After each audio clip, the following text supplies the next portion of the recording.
Na mojej uroczystości wprowadzającej moja siostra ogłosiła: Twój dom wart 960 000 jest idealny dla moich dzieci. Potem mama rzuciła: Spakuj swoje rzeczy. Uśmiechnęłam się, wyciągnęłam telefon i pokazałam im dokument, który wszystko zmienił. Jeśli spodobał Ci się film, nie zapomnij zasubskrybować mojego kanału, włączyć powiadomień, zostawić lajka i komentarz pod filmem.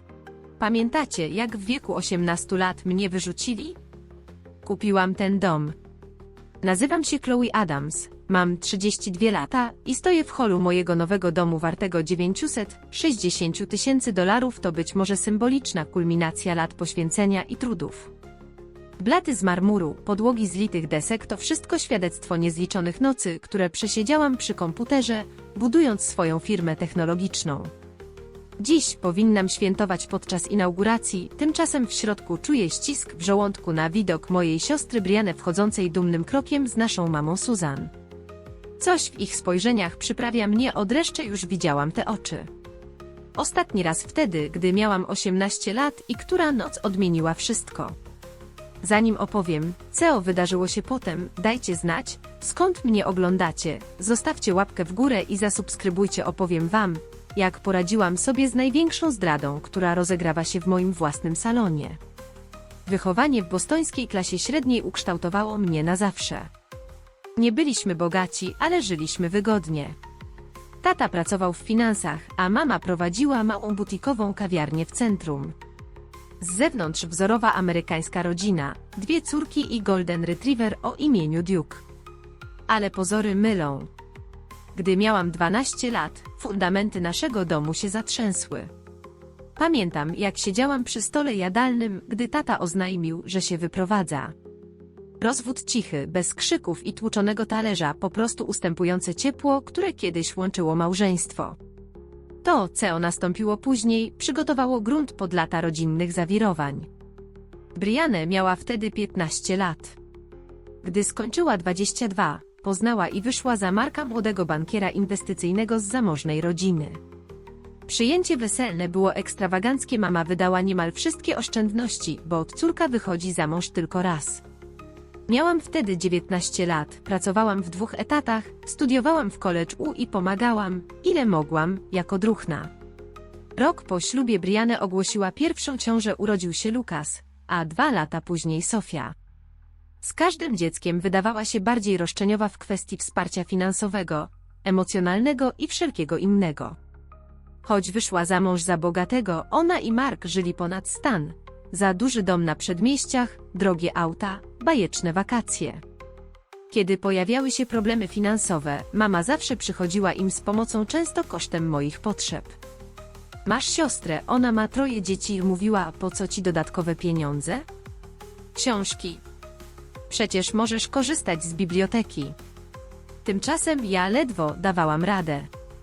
Po szkole celowałam w licencjat z informatyki, choć dostawałam stypendia, koszty były przytłaczające. Nie dostałam rodzinnej pomocy, więc pracowałam jako baristka rano, korepetytorka po południu, w weekendy wprowadzająca dane. Sen był luksusem. Tata po rozwodzie przeprowadził się do Chicago, założył nową rodzinę. Nasze rozmowy stały się rzadsze, a nasza więź zacieśniona tylko w wysłanych kartkach urodzinowych z groszowymi czekami, ale w zasadzie był nieobecny. Nie obarczałam go winą, mama coraz skuteczniej oddzielała nas od siebie, często zapominała powiedzieć, że dzwoni, albo gubiła wiadomości. Niemniej sięgnęłam po marzenia. Gdy Brianna wrzucała na media społecznościowe kolejne zdjęcia z rajskich wakacji, ja okupowałam ekran komputera, programując do świtu. Ukończyłam szkołę jako prymuska, dostałam stypendium częściowe na Uniwersytet Stanowy. Mama przyszła na moje zakończenie szkoły średniej, ale wyszła wcześniej, bo Brianna zgłosiła rodzinne problemy, Lukas miał lekką gorączkę. Nigdy się nie skarżyłam. Zaakceptowałam swój los i postanowiłam odnieść sukces na własną rękę bez oczekiwań, wsparcia lub uznania od innych. Postanowiłam zbudować coś po swojemu. Nie spodziewałam się, że 18-tkowe urodziny wyrwą drzwi do przepaści. To, co zdarzyło się tamtej nocy, zmieniło relacje rodzinne na zawsze i zaprowadziło mnie na ścieżkę, o której marzyć nie mogłam aż do finału, do tej ceremonii otwarcia, 14 lat później. Tamten 18 latek obchodziłam we wtorek, pamiętam, bo wtedy zwolniłam się z pracy na tę jedną wyjątkową noc. Brianne i Mark zapowiadali trzecie dziecko, więc uwaga rodziny skupiona była tylko na nich. Mimo to osiągnięcie pełnoletności miało dla mnie ogromne znaczenie.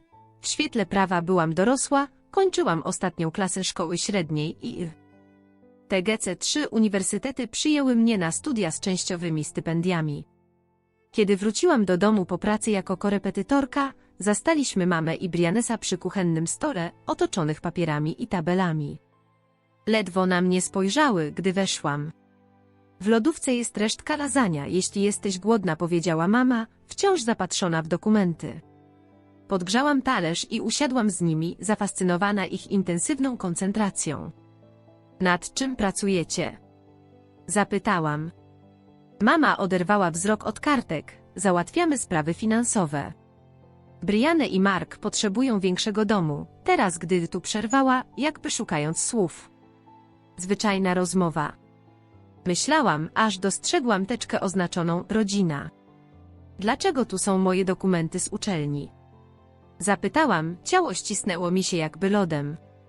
Brianne dramatycznie westchnął. Może powinnaś się domyślić, mamo.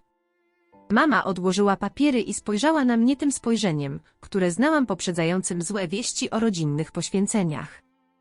Chloe, musimy porozmawiać o twoich planach na studia, zaczęła mama z Brianne u boku. Naprawdę potrzebują 4 sypialni. Premia Marka nie była tak wysoka, ledwo się domykają. Usiadłam w milczeniu, serce pomalutku przyspieszało. Wyjaśnij to, Brianne, ciągnęła mama. Brianne przemówiła zimno. Przeliczyliśmy wszystko, nawet z pensją Marka i pomocą mamy na wkład własny wciąż brakuje pieniędzy. Wiedziałam już, o co chodzi. Na co brakuje? Zapytałam, choć znałam odpowiedź. Musimy użyć twojego funduszu studenckiego, mama powiedziała prosto. Nie chodzi o to, że ci go brakuje, a uczelnia publiczna jest świetna. Potem możesz się przenieść, gdy będzie łatwiej. Mój fundusz studencki, wcześniejsza oszczędność taty przed rozwodem, o które mama obiecała, że zostanie nietknięte pieniądze, na które liczyłam, bo nawet stypendia nie pokryją wszystkiego. To są moje pieniądze, powiedziałam, głos mi się łamał. Tato je odłożył dla mnie. Brianne przewróciła oczami, nie bądź egoistką, Chloe. Mówimy o domu dla twoich siostrzenic.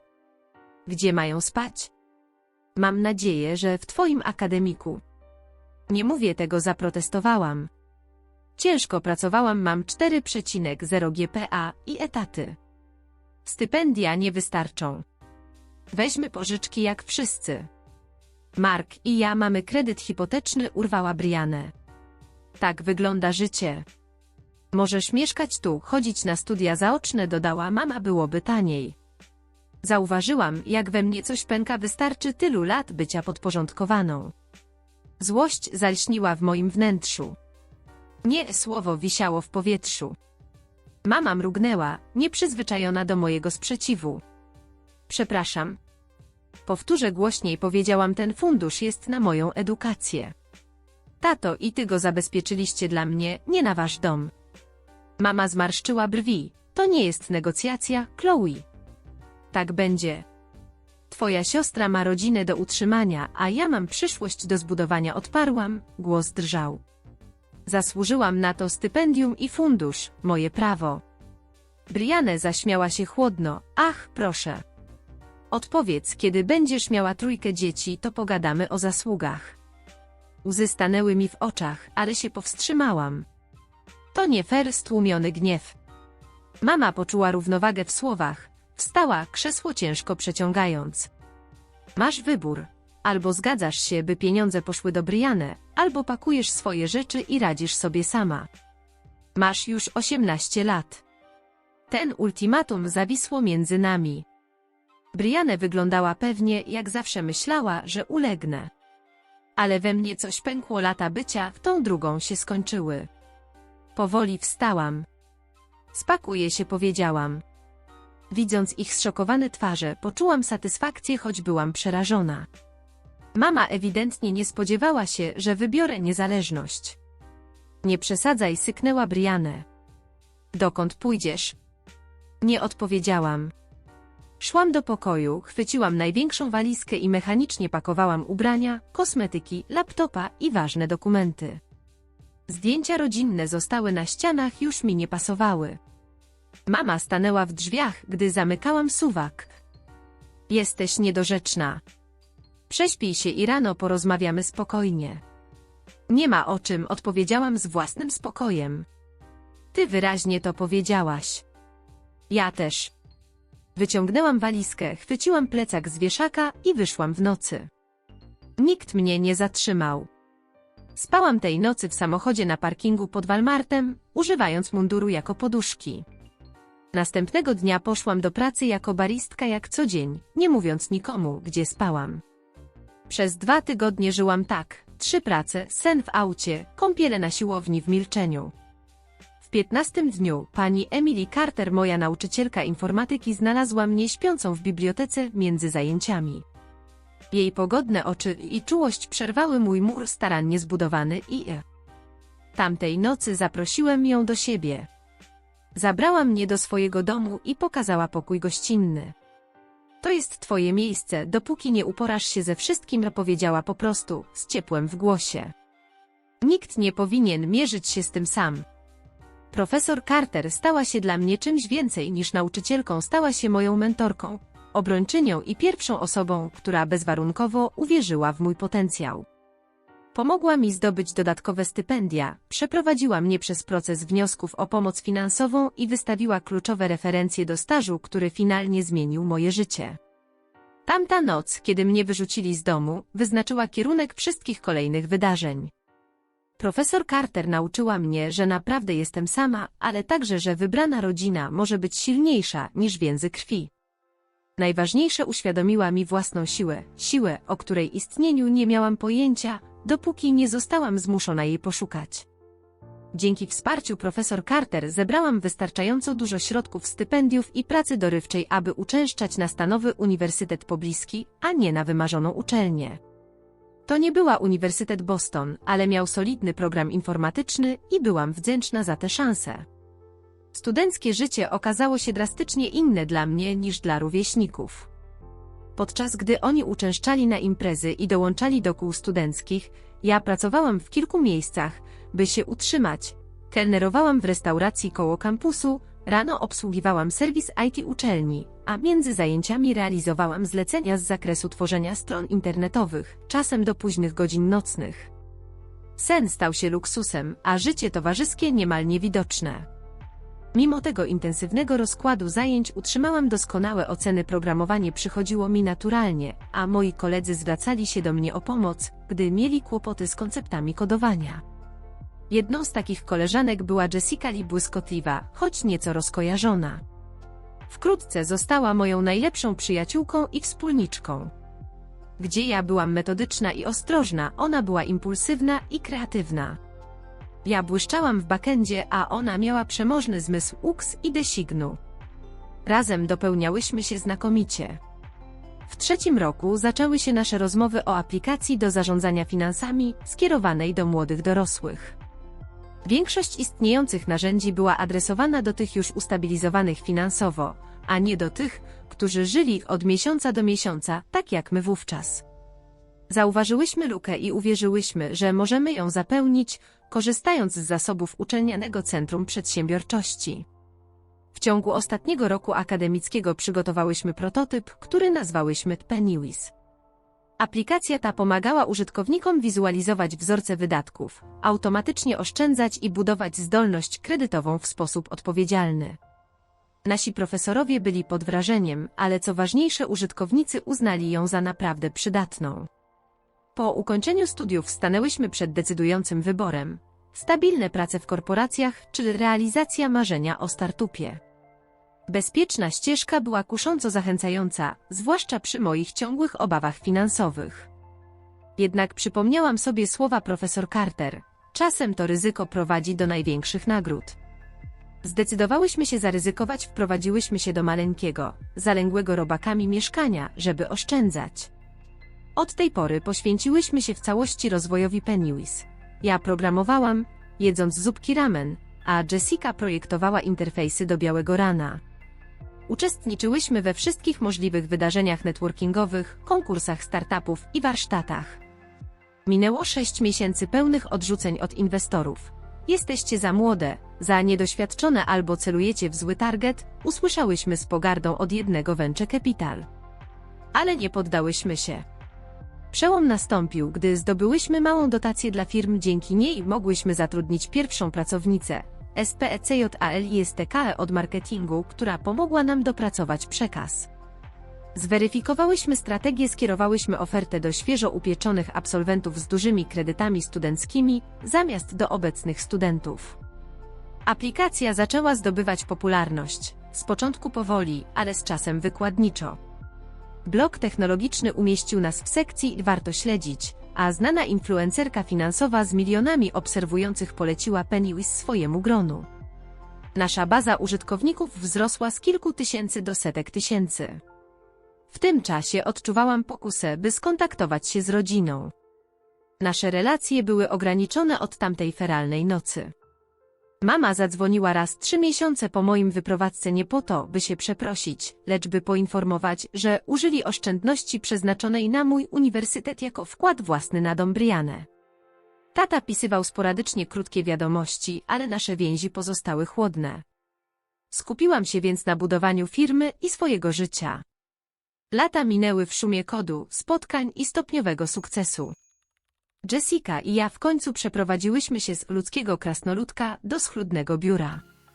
Zatrudniłyśmy więcej deweloperów, przedstawicieli obsługi klienta i marketingu. Pennywise przekształciło się z aplikacji budżetowej w kompleksową platformę finansową. 5 lat po debiucie otrzymałyśmy ofertę przejęcia od jednej z największych firm fintechowych w kraju. Kwota była oszałamiająco wystarczająca, by zapewnić zawrotny finansowy start dla mnie, Jesiki i mnie na milionerkach. Po kilkukrotnych, tygodniowych negocjacjach i głębokiej introspekcji zaakceptowano. Miałam 30 lat i nagle byłam bogatsza, niż kiedykolwiek mogłam sobie wyobrazić. Przerażona 18-latka, śpiąca w samochodzie, wydawała się zupełnie inną osobą. Z finansowym bezpieczeństwem przyszła wolność możliwości podejmowania przemyślanych decyzji, zamiast desperackich. Zainwestowałam większość nieoczekiwanego zysku, przekazując część na stypendia dla studentów pierwszego pokolenia na uniwersytecie. Wreszcie pozwoliłam sobie marzyć o własnym domu, prawdziwym domu, nie tylko miejscu do spania między zmianami. Po miesiącach poszukiwań znalazłam piękny, rzemieślniczy dom w dobrze sytuowanej dzielnicy za $960 000. To był znaczący wydatek, ale mieścił się w moim budżecie. Dom miał 4 sypialnie, charakter i urok, masywne drewniane podłogi, duże okna, ganek okalający dom i obszerny ogród. Wymagał remontu, ale od razu zobaczyłam jego potencjał. Podpisując dokumenty końcowe, pomyślałam ironicznie: 14 lat wcześniej zabrano mój fundusz na studia, by pomóc Brianne kupić większy dom, a teraz to ja kupowałam nieruchomość wartą prawie $1 milion, dzięki własnej pracy. Podczas remontu otrzymałam niespodziewaną wiadomość od taty. Zobaczył online informacje o przejęciu Pennywise i chciał mnie pogratulować. Nasza rozmowa była ale otworzyła drzwi. Wyjaśnił, że stracił ze mną kontakt po tym, jak wyprowadziłam się z domu i czuł się zbyt zawstydzony, by spróbować się odnaleźć. Ponadto rozwiódł się ponownie i przeprowadził z powrotem do Bostonu. Zapytał, czy chciałabym się spotkać na kawę. To spotkanie było napięte, ale oczyszczające. Tata przeprosił za swoją nieobecność w trudnych dla mnie latach. Przyznał, że wiedział o sytuacji z funduszem na studia, ale czuł się bezsilny, by mnie wesprzeć. Nie wybaczyłam od razu, ale doceniłam jego szczerość. Ustaliliśmy, że powoli spróbujemy odbudować naszą relację. W trakcie rozmowy wspomniał, że Brianne i Mark znów mają kłopoty finansowe. Podobno musieli przeprowadzić się do mniejszego domu, gdy firma Marka przeszła restrukturyzację. Moja mama wciąż ich wspierała jak mogła. Nie wiedzą o twoim sukcesie, powiedział tata. Nie powiedziałem imienia. Skinęłam głową, nie wiedząc, jak się z tym czuję. Część mnie chciała, by o tym wiedzieli, by dostrzegli, że mimo braku wsparcia osiągnęłam sukces. Inna część wolała, żeby to pozostało moją tajemnicą. Gdy remont zbliżał się ku końcowi, postanowiłam urządzić przyjęcie inauguracyjne. Po namyśle dodałam rodzinę do listy gości. Jessica uważała, że przygotowuje się na rozczarowanie, ale ja czułam, że nadszedł czas, by zamknąć ten rozdział raz na zawsze albo nigdy. Rozesłałam oficjalne zaproszenia do taty, mamy, Brianny i Marka. Tata odpowiedział od razu tak, mama dzwoniła zdziwiona, ale zgodziła się. Brianny napisała, z niecierpliwością czekamy, by zobaczyć, jak ci się powodzi, będziemy tam. Scenariusz był gotowy na spotkanie, którego się nigdy nie spodziewałam, to miało być dramatyczniejsze, niż nawet sama mogłam przewidzieć. Ranek przyjęcia przywitał mnie jasnym, bezchmurnym niebem. Obudziłam się wcześnie, mimo że kładłam się spać późno, dopracowując ostatnie detale. Każde pomieszczenie było idealne. Salon z wygodną sofą modułową i wbudowanymi półkami, kuchnia z marmurowymi blatami i profesjonalnym sprzętem, jadalnia dla 12 osób, a na piętrze 4 pięknie urządzone sypialnie, w tym sypialnia główna z balkonem z widokiem na ogród. Jessica przyszła o 10:00, uzbrojona w szampana i dekoracje. Jesteś pewna, że chcesz to robić? Zapytała, stawiając kwiaty w wazonie. Nie za późno, żeby ich odwołać. Muszę zamknąć ten rozdział, odpowiedziałam, chociaż serce mi waliło na myśl o spotkaniu z mamą i siostrą. Poza tym spośród 30 gości tylko 3 to rodzina, jeśli zrobi się niezręcznie, będą inni, którzy wypełnią przestrzeń. O godzinie 12:00 przyjechali kelnerzy, rozstawiając stanowiska na całym pierwszym piętrze.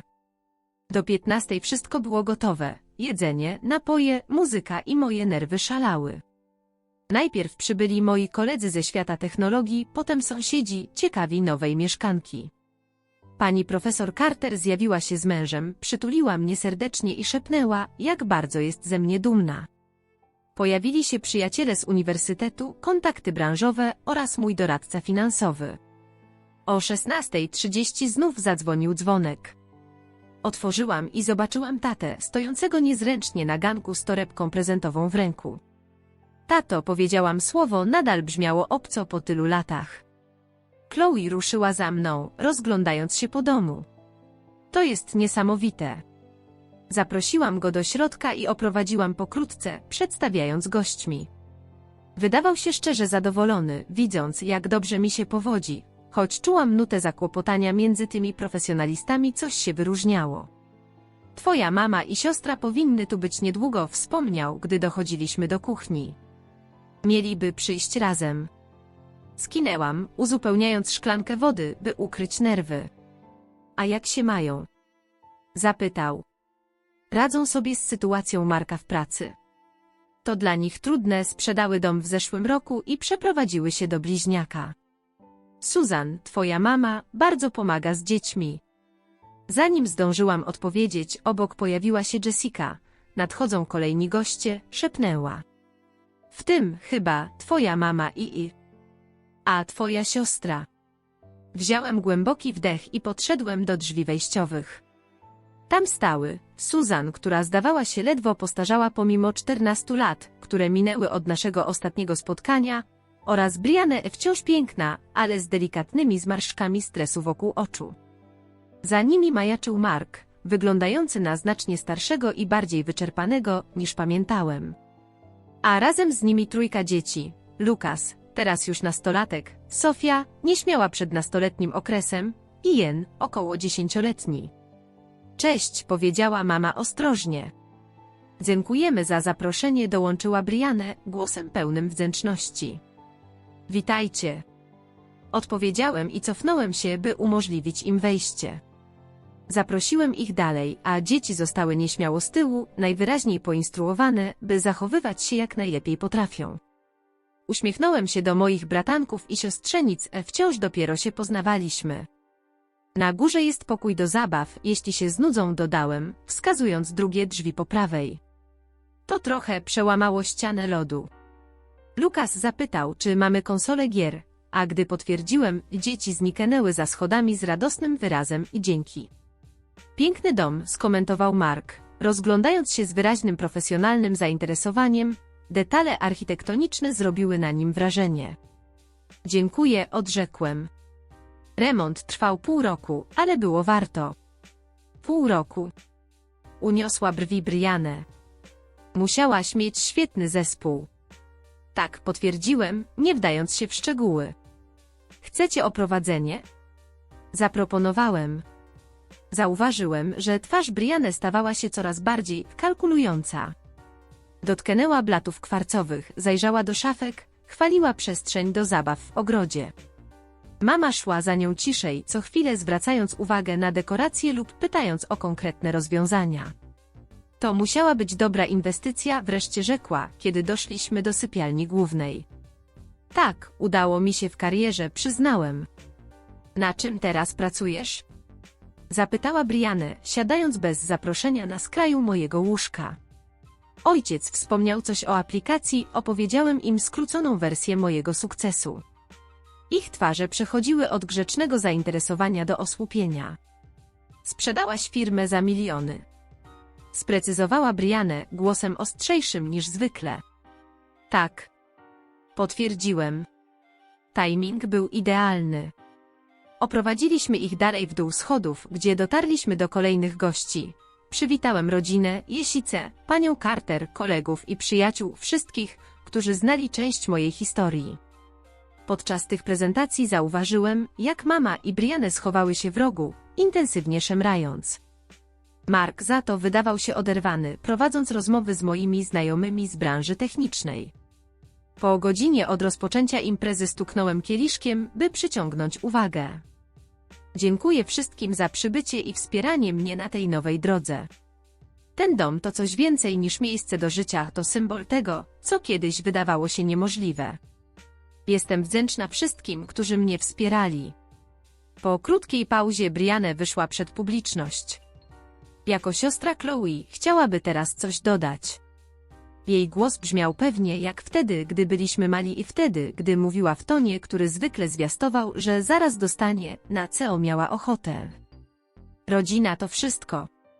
Powiedziała, kładąc dłoń na moim ramieniu, zobaczenie pięknego domu Chloe uświadomiło mi, jak idealnie nadawałby się dla naszej rodziny. Szept zmieszania przeszył zgromadzonych.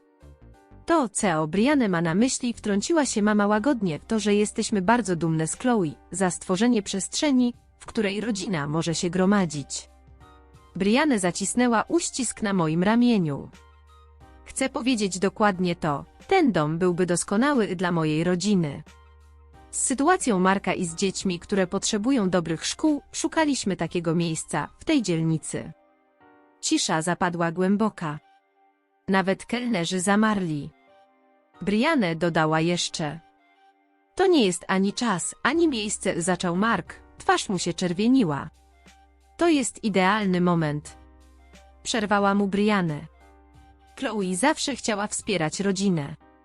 Nie jestem zamężna, nie mam dzieci i radzę sobie finansowo. Ten dom z 4 sypialniami jest marnowany na jedną osobę, podczas gdy my mamy 3 dzieci, które potrzebują przestrzeni i stabilności. Mama potaknęła głową na zgodę. Chcę, żebyś się spakowała i znalazła coś mniejszego. Mieszkanie w centrum byłoby idealne dla twojego stylu życia i naprawdę wiele BY to znaczyło dla naszej rodziny.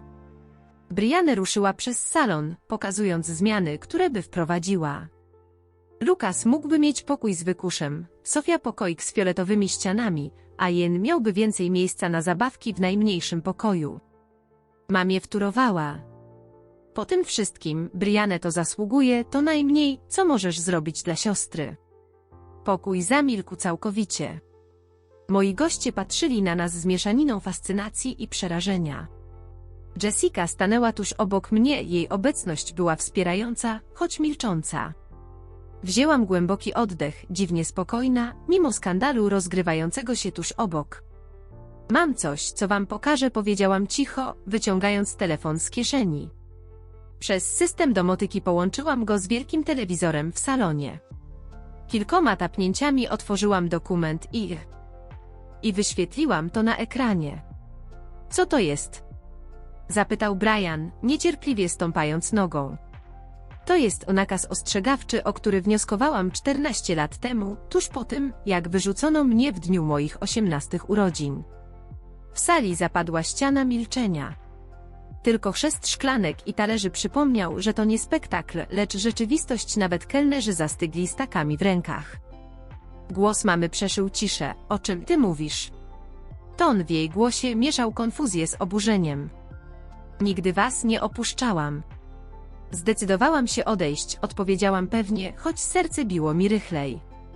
Wzdychając, wyjaśniłam, że tamtego dnia usłyszałam: albo zgodzą się, żeby moje oszczędności na studia posłużyły jako wkład własny do zakupu domu przez Brianę, albo mam spakować walizki. Spakowałam rzeczy. Nikt mnie nie zatrzymał. To nie było eksmisja, tylko konflikt rodzinny, wyśmiał Brian, spoglądając na ekran. Robisz z tego dramat. Spałam w samochodzie przez 2 tygodnie, dodałam spokojnie. W lutym w Bostonie. Wśród gości zapanowało poruszenie. Mój ojciec wysunął się z rzędu. Blady, niemal bezgłośnie powiedział: nie wiedziałem, że aż tak źle było. Nigdy mi nie powiedziałaś. Czy to by cokolwiek zmieniło? Zapytałam. Ojciec nie zareagował. Przesunęłam palcem po ekranie telefonu do kolejnego dokumentu. To jest najbardziej interesujące, kontynuowałam. Ta część wyjaśnia, dlaczego wnosiłam o nakaz. Zobaczcie. Na ekranie pojawiły się raporty kredytowe, wnioski o pożyczki, wszystko na moje nazwisko, tuż po moim wyprowadzce. Co to jest? Zapytał Mark, podchodząc bliżej z wykształconą intuicją finansisty. Po moim odejściu ktoś wyrobił 3 karty kredytowe i wziął pożyczkę osobistą na moje dane. Opowiedziałam. Mieli mój numer Social Security, akt urodzenia, a także inne dane. Suma zadłużenia przekroczyła $45,000. Mama zbielała na twarzy. Brian zamrugał, jakby właśnie zainteresował się winem. Detektyw, który mnie wspierał, zbadał to dokładnie. Mówiłam dalej. Karty były używane w sklepach, które często odwiedzał Brian, a pożyczka została wpłacona na konto, z którego dokładnie ta sama kwota trafiła na wasze wspólne konto. Mark zwrócił się do żony. Mówiłaś, że to pieniądze od twojej mamy, prezent na wkład własny? To prawda. Odparła stanowczo. Mama mnie musiała wspierać. Kradzież tożsamości przez własną córkę. Przerwała profesor Carter, która towarzyszyła mi i znała mój akademicki profil. To poważne przestępstwo. Wyciągnęłam kolejny dokument. Detektyw szczególnie zainteresował się wnioskiem o pożyczkę. Zrobiłam zoom na ekranie. Widać tu próbę fałszerstwa mojego podpisu i ktoś pomylił moje drugie imię. Ręka Briany drżała tak, że musiał puścić kieliszek. Jeśli złożyłaś oskarżenie, to dlaczego nas nie aresztowano? Zapytał z miną pełną fałszu. A dlaczego nie wszczęłam postępowania? Odpowiedziałam monotonnym tonem. Miałam 18 lat, byłam przerażona, a poza tym nadal byliście moją rodziną. Zrobiłam układ z detektywem. Spłacę długi sama, jeśli udokumentują wszystko i zaprzestaną procesu. Wysunęłam dowód spłat. Każdy cent tych 45,000 plus odsetki opłaciłam w ciągu 3 lat, pracując na 3 etatach, śpiąc 4 godziny, jedząc tylko ramen, żeby spłacić dług, którego nie wzięłam. Mark wyglądał, jakby ledwo się trzymał. Nie miałem pojęcia, wyszeptał niemal bezgłośnie. Brian przytaknął. Mówiłam, że to dar od mojej matki. Nie dar, poprawiłam łagodnie, to była kradzież. Mama z trudem złapała oddech. Zniekształcasz wszystko, żeby wyglądać na ofiarę. Zawsze chcieliście mojego dobra, czasem rodziny muszą podejmować trudne decyzje dla ogólnego dobra. Ton ojca stał się głośny. Susan miała 18 lat, nasza córka, i jej okradliście. Krzyknął ojciec. Mama zwróciła się do niego. Nie ośmielaj się mnie osądzać, David. To ty wyjechałeś, zostawiając mnie z 2 dzieci. To nie ty decydowałaś, odparłam, podpierając się dokumentem. I na pewno nie miałaś prawa kraść funduszu studenckiego Chloe ani brać pożyczki na jej dane. Ojciec odwrócił się do mnie. Wiedziałem, co to fundusz studencki, żałuję, że więcej ci nie pomogłem. Ale nie wiedziałeś o kartach, pożyczce. Skinęłam głową, przyjmując jego częściowe przeprosiny. Zauważyłam, jak Brian zmienia taktykę. To był trudny moment, zaczęła mówić ze łzami w oczach. Mieliśmy dziecko, potrzebowaliśmy domu. Twoja mama tylko próbowała nam pomóc. Może, ale to nie usprawiedliwia oszustwa. Przerwałam. Przesunęłam palcem. Mark, może cię zainteresować to, co odkryłam przy okazji śledztwa. Na ekranie wyświetliły się zapisy 6 nieudanych przedsięwzięć Briany, wiele z nich było finansowanych bez wiedzy Marka. Łączne straty rodziny wyniosły ponad $200,000 w ciągu 8 lat.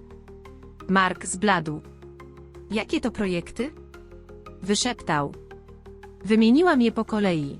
Butik od przyjaciółki z uczelni Emily, restauracja kuzyna, ekskluzywna subskrypcja dla psich akcesoriów i inne, wszystkie zakończone klęską w mniej niż rok.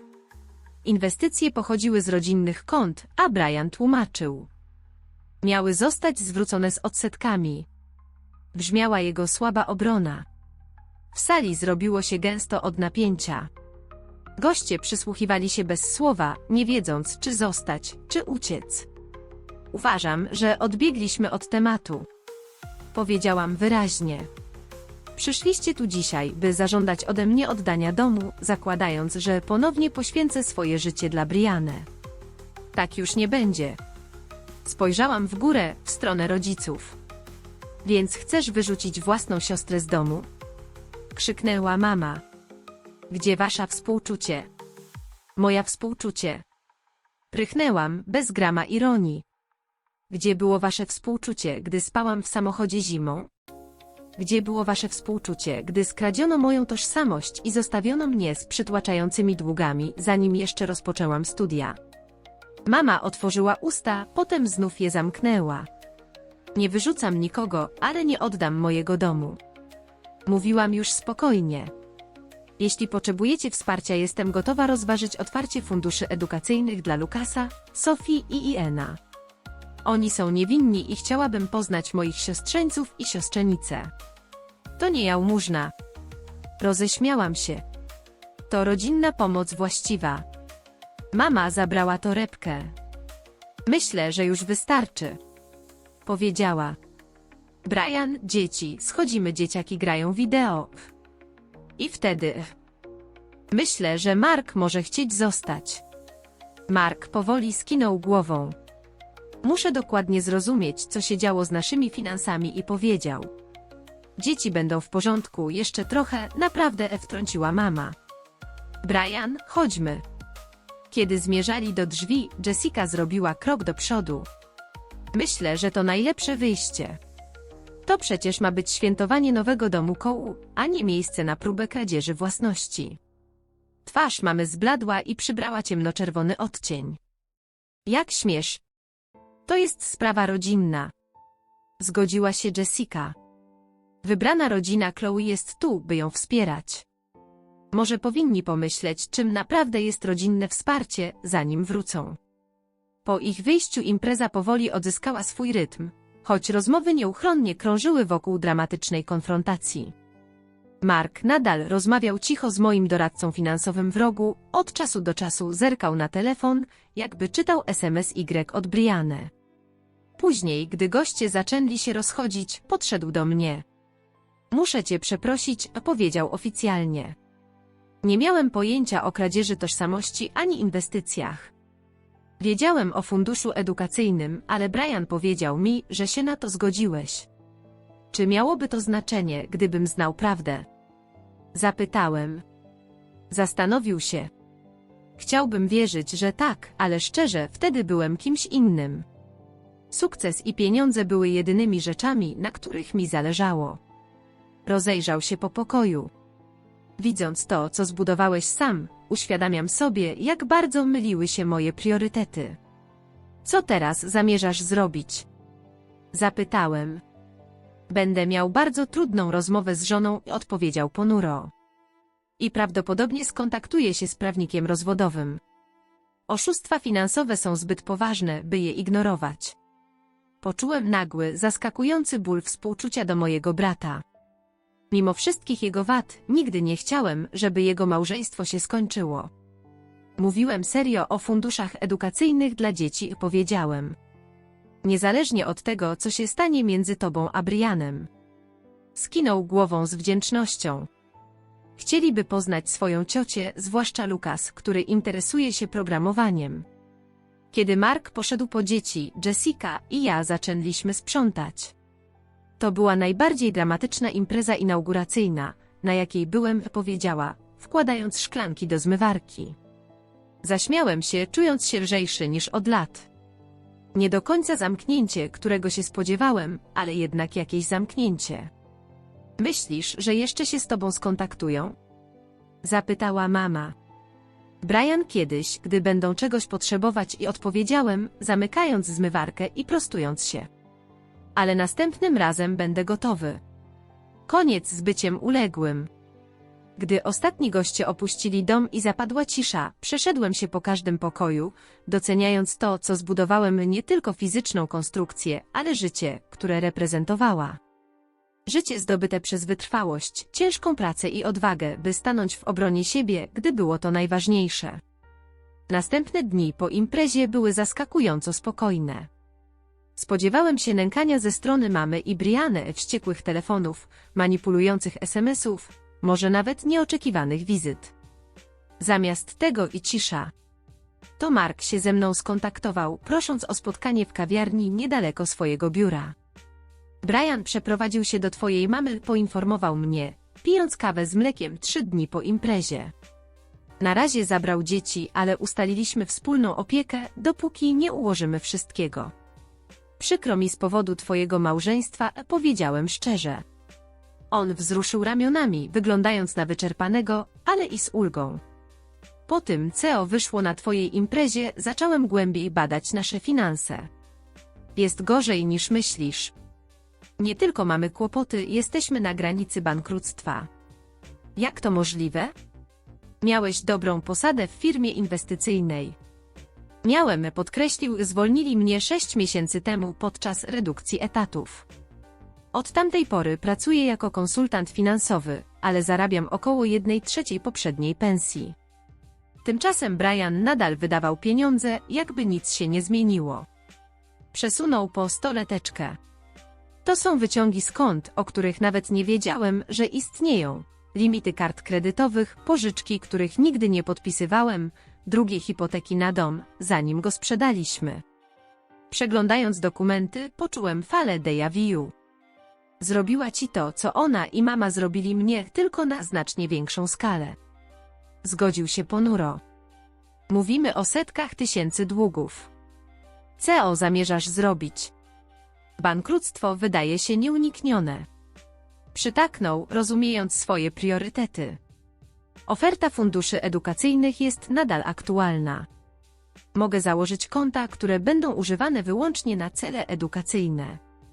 To by wiele znaczyło, opowiedział z prawdziwą wdzięcznością w głosie. I może rozważyłbyś spędzanie z nimi trochę czasu od czasu? Potrzebują teraz stabilnych dorosłych w swoim życiu. Ta rozmowa była początkiem nowej, nieoczekiwanej relacji z moimi siostrzeńcami i siostrzenicami. Co 2 soboty zabierałem ich na cały dzień do muzeów, parków, na warsztaty programowania dla Lukasa, zajęcia plastyczne dla Sofii i wystawy dinozaurów dla Iena. Były to błyskotliwe dzieci i jej nawyki wydatkowe przerwała, kręcąc głową stanowczo, jakby chciała zaprzeczyć całemu tematowi. To ty pielęgnowałaś te nawyki przez całe życie, powiedziałam cicho, ale stanowczo, starając się, by moje słowa nie zabrzmiały oskarżycielsko, lecz z troską. Przez całe życie, odparła mama, jej głos miał w sobie mieszankę tęsknoty i żalu. Chciałam, żebyś miała wszystko, czego ja nigdy nie dostałam. To był dla niej rzadki moment samoświadomości, coś, czego rzadko kiedy doświadczaliśmy w naszych rozmowach. Dorastałam biedna, nosiłam używane ubrania po starszych kuzynkach. Nigdy nie miałam tych pięknych rzeczy, którymi cieszyły się inne dziewczynki z mojego otoczenia. W sercu przysięgłam sobie, że moja córka dostanie wszystko to, co ja utraciłam lub czego nigdy nie mogłam mieć. Ale miałaś przecież 2 córki, przypomniałam jej cicho, z nutą rozczarowania, ale i zrozumienia. Mama zawstydziła się, a jej twarz na chwilę straciła kolor. Wiem, przekonałam samą siebie, że ty jesteś silniejsza, bardziej niezależna, że nie potrzebujesz tego samego wsparcia, co twoja siostra. Nie było to do końca przeprosiny, ale był to krok w kierunku naprawy naszych relacji, mały gest, który niósł nadzieję. Kiedy zbliżała się pierwsza rocznica zakupu mojego własnego domu, miejsca, które stało się moim azyłem, postanowiłam zorganizować kolejne spotkanie. Tym razem miało być mniejsze, bardziej kameralne i ograniczone do tych osób, które naprawdę mnie wspierały, które były ze mną na dobre i na złe. Tata przyszedł z nową partnerką, ciepłą, życzliwą bibliotekarką o imieniu Sara, która szybko zdobyła sympatię wszystkich obecnych. Mark przyprowadził dzieci, nauczycielka Carter z mężem także zaszczycili mnie swoją obecnością. Tata i Sara sprawiali wrażenie szczęśliwych, a ich związek wydawał się teraz poważny i trwały. Mark zajmował się dziećmi przez kilka godzin, dając mi chwilę spokoju i radości z towarzystwa dorosłych. Nawet Brianna zrobiła krótką, ale bardzo miłą wizytę. Mama była zauważalnie nieobecna, jej wybór, który podjęła po tym, jak odmówiłam zaproszenia kilku toksycznych członków rodziny i przyjaciółek, których usilnie chciała mieć na liście gości. Ta decyzja była dla mnie małym, ale ważnym zwycięstwem, wyrazem szacunku dla moich granic i dla mnie samej. Gdy wieczór zapadał, a goście delektowali się deserem na świeżym powietrzu, podeszła do mnie Lukas z laptopem w ręku. Ciociu Chloe, możesz zerknąć na mój kod? Zapytał z nadzieją w głosie. Próbuję stworzyć grę, ale grafiki nie wyświetlają się poprawnie i nie wiem, co robię źle. Usiadłyśmy razem na huśtawce na werandzie, podczas gdy w powietrzu migotały świetliki, rozświetlając powoli zapadającą ciemność. Razem poprawiałyśmy błędy w JavaScript, a ten prosty, spokojny moment, ciocia pomagająca siostrzeńcowi, rodzina wspierająca rodzinę w zdrowy sposób, poruszył mnie do łez. Szybko mrugnęłam, by ukryć łzy przed Lukasem. Wszystko w porządku? Zapytał z troską, zauważając moje wzruszenie.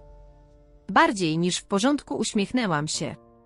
Po prostu jestem tutaj szczęśliwsza. Później tej nocy, gdy dom już opustoszał, przeszłam się po moim domu w pełni moim, miejscem, które zbudowałam od podstaw, kawałek po kawałku, wraz ze swoimi marzeniami i trudami. Ten dom stał się moim sanktuarium nie tylko od świata zewnętrznego, ale także od dawnych, toksycznych wzorców rodzinnych, które niemal mnie zniszczyły. Za tymi ścianami stworzyłam nowe tradycje, budowałam nowe relacje, które opierały się na wzajemnym szacunku, a nie na obowiązku, manipulacji czy niezdrowych oczekiwaniach. Moja droga od momentu, gdy jako 18-latka spałam w samochodzie, do chwili, w której w wieku 32 lat stałam się właścicielką tego pięknego domu, to nie tylko historia sukcesu finansowego. To przede wszystkim opowieść o odzyskaniu własnej wartości, o uczeniu się wyznaczania zdrowych granic oraz o budowaniu życia zgodnego z moimi prawdziwymi wartościami, a nie z oczekiwaniami innych ludzi. Relacje z rodziną prawdopodobnie zawsze będą skomplikowane. Mama może nigdy do końca nie uzna tego, jak bardzo zraniła. Dorastanie Brianny miało swoje wyzwania i granice. Wysiłki taty, by naprawić dawne rany, nie zmarzą lat nieobecności i zaniedbań. Ale ja już nie potrzebowałam ich uznania czy aprobaty, by czuć się pełna i silna. Ta przestraszona 18-latka, która opuściła rodzinny dom bez celu, znalazła nie tylko schronienie, ale i siłę, by iść dalej. Odkryłam, że czasem rodzinę wybiera się świadomie, a nie tylko się w niej rodzi, i że odwaga do stania w obronie swojej prawdy, choćby była bolesna, prowadzi do prawdziwego, głębokiego połączenia, a nie pustego spełniania obowiązków. Siadając na mojej werandzie z filiżanką ciepłej herbaty, patrząc, jak na letnim niebie rozbłyskują gwiazdy, poczułam spokój i ukojenie, jakiego dawno nie znałam. Moja droga nie była łatwa ani prosta, ale zaprowadziła mnie dokładnie tam, gdzie powinnam być, do domu w każdym znaczeniu tego słowa. A ty? Czy kiedykolwiek musiałaś postawić trudne granice w relacjach z członkami swojej rodziny? Chętnie poznam twoje doświadczenia, napisz je w komentarzach poniżej. Pamiętaj, że dbanie o swój spokój i granice nie jest egoizmem, to konieczność dla twojego zdrowia i szczęścia. Jeśli ta historia cię poruszyła, polub ten film, subskrybuj po więcej inspirujących opowieści o przezwyciężaniu rodzinnych wyzwań i podziel się nim z kimś, kto potrzebuje usłyszeć, że zawsze warto stanąć w obronie siebie. Dziękuję, że jesteś częścią tej podróży razem ze mną.